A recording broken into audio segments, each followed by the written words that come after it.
I want to quickly remind everybody, this is becoming a bit of a hidden gem. If you're new to my world or Copy Chief, you may not know that John and I have what I call an occasional podcast. It's kind of been sitting idle, but we recorded a good 30, 35 episodes in here. And I'm telling you, man, if you like Carlton and his style and his philosophy, I jokingly call this show is I get to interview John's brain, because man, John and I just have we were talking, Darren was talking about chemistry. I think John and I have that chemistry where, he knows how eager I am to learn from him and the things he's done. And he loves to go off. I get him triggered in ways that maybe other people can't. And it leads to some really good stuff. But show number 4 is called Adult in the Control Room. And it's a lot of what Joshua was talking about here. I'm sure John knows about TA. He's a real student of psychology.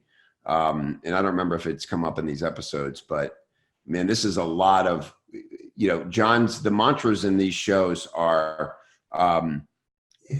John always talks about, as copywriters, one of our jobs is to live with gusto, right? We have to push out of our own comfort zones and do the daring thing. And it's sort of our job to not be boring, because we have to. Another thing, one of John's great mantras is that it is our job as copywriters to be the one thing in a person's day that's going to make them, knock them out of their zombie state, sit up, take notice, and lean in.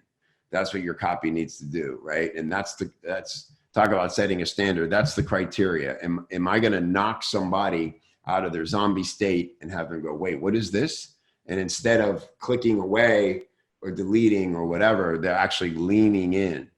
And as Dan Kennedy says, you're plugging in their umbilical cord to what we have to say. PI4, yeah, thank you, Mike. That's where all the psych insights are.